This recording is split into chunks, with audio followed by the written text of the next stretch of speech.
This is a chair. You probably already knew that. This is a chair. This is a chair. Sort of. This is a chair. Can you game in it?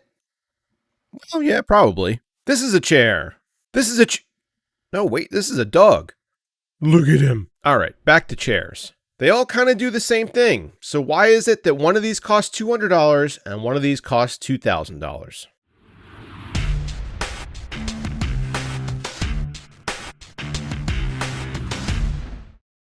Hello, fellow youths. It seems like everybody on Earth right now is looking to start a YouTube channel. And while the going might be a little harder than you might think, it's still awesome that so many people are looking to express their creativity.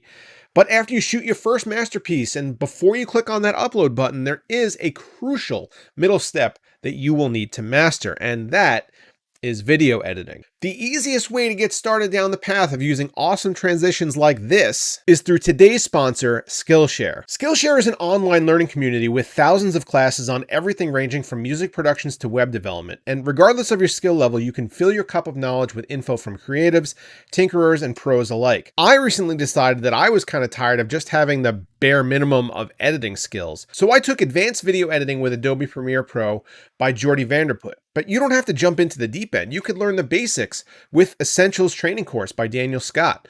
The lessons are usually less than 60 minutes and broken up into easily digestible chapters to make things as convenient as possible. The subscription cost is less than $10 a month on an annual basis, and as an awesome bonus offer, Skillshare is giving the first 1,000 of my subscribers to click on the link in the description a free trial of premium membership so you can explore your creativity. Skillshare is an amazing place for millions of people to come together and share knowledge and insight about the things that they are passionate about. Become a part of the community today and get on your way to creating. In October or November of last year, my wife asked me what I wanted for Christmas, and my answer was pretty simple. It was just one thing, but it was a pretty expensive one thing, and it was a Herman Miller Aeron chair. I sit at this desk for 10 to 12 hours every day between my day job and editing YouTube videos, and I was beginning to get a little worried about the state of my back in one of the racing gaming chairs that you typically see on the market. About the same time, M-Favor hit me up. They're a company in China, and they said they have an ergonomic gaming chair that they wanted to send over, and I thought that that would be the perfect time to review it and compare it to what is probably considered to be the gold standard of ergonomic chairs, which is this guy right here, the Herman Miller. So I'm going to let you guys know what my experience has been over the past 2 months using that chair back there and also this chair right here. Let you know which one I prefer and if I think this chair is worth the enormous price premium over that one. And if you like this kind of content, make sure that you get subscribed to the channel so you don't miss out on any upcoming videos, and also consider following me on Twitter at BPS_customs. Unquestionably, right now with everybody working from home, ergonomic office chairs are a hot ticket item, but it might be difficult to tell what exactly you need to spend to get the experience that you want. The chair on the right is from Herman Miller. It's their Aeron. It costs about $1,900 as configured. The chair on the left is from M-Favor, and it costs about $229 as configured. So what exactly are the differences? Let's start with the M-Favor ergonomic office chair, computer mesh chair with 3D armrest office chair. All right, forget it. It comes with a full mesh back, full mesh seat, and full mesh headrest for breathability. The base is a 5-star steel construction with standard casters that I found to roll perfectly well, and the construction seems solid. The weight rating is 2,504 pounds. What? While that's obviously a typo and probably should read 250 pounds, I didn't find any real differences between the bases of these two chairs, which felt very similar. The M-Favor also does all your standard chair things. It can recline up to 130 degrees, it swivels 360 degrees, and the armrest can move in 3 directions, although I did find their padding to be pretty badly lacking, and the armrest actually kind of hurt my elbows after a bit. One definite advantage that it has is that it does come with a headrest built in. You can buy one separately for the Herman Miller, but it's going to cost you an extra maybe $100 or so. The weave on the fabric is maybe not as tight or consistent as on the Herman Miller, and it's got this kind of funky reptilian pattern sewn into it. So if you're into that, then cool. But the entire purpose of these chairs is to be comfortable and promote proper posture over long hours sitting at a desk, and this is where the M Favor just comes up short. I actually got the M Favor about a month before my Herman Miller arrived and spent a good amount of time trying to acclimate to the shape of the backrest. But the accentuated S curvature of the central spine support area, combined with the pronounced lumbar area, made this a less enjoyable experience than even a standard racing type chair from something like DX Racer. The seat mesh is also fairly stiff, and although it does break in, it leaves a lot to be desired.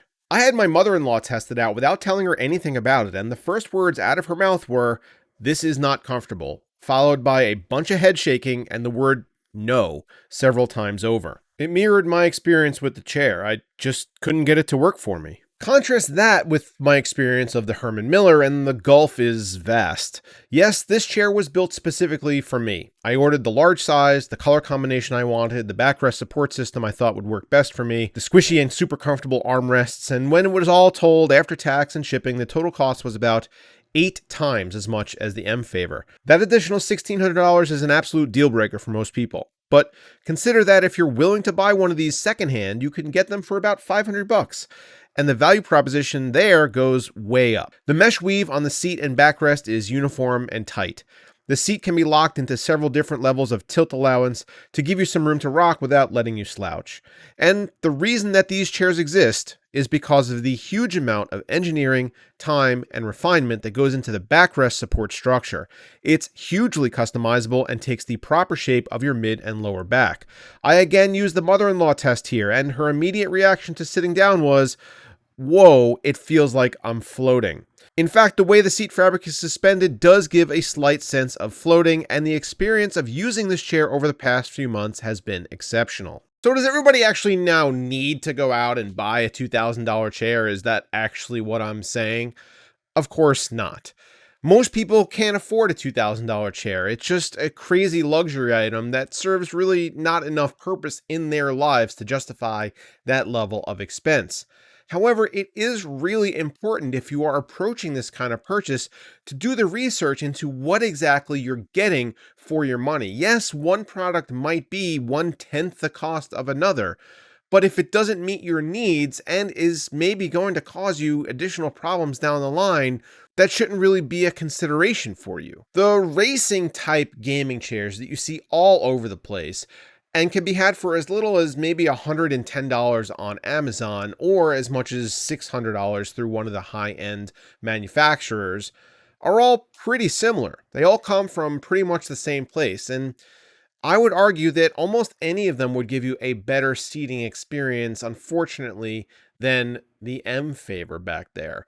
I just did not like it at all. I couldn't get comfortable on it. I didn't feel like my back was properly supported. And in fact, it was actually kind of forced into some weird positions because of that curvature of the backrest. It just didn't seem natural to me. I know what M Favor was going for here, and it's good that they're trying, I guess. However, they could have put a little more time and research into what exactly would make a comfortable ergonomic chair. Why would somebody buy an ergonomic chair over a $150 DX Racer clone? It's specifically for the proper back support if you're going to be spending long sessions staring at a computer screen. And if a chair might end up doing you more harm than good, despite the fact that it's super cheap, it's probably not something you should buy. This Herman Miller that I'm sitting in right now has been absolutely phenomenal, and I would recommend it if it is something that you can afford and you can take advantage of what it offers. I was kind of a skeptic before I actually sat in one, and the first time that I did was actually at the Gamers Nexus headquarters, and Steve let me sit in his, and I was almost immediately sold.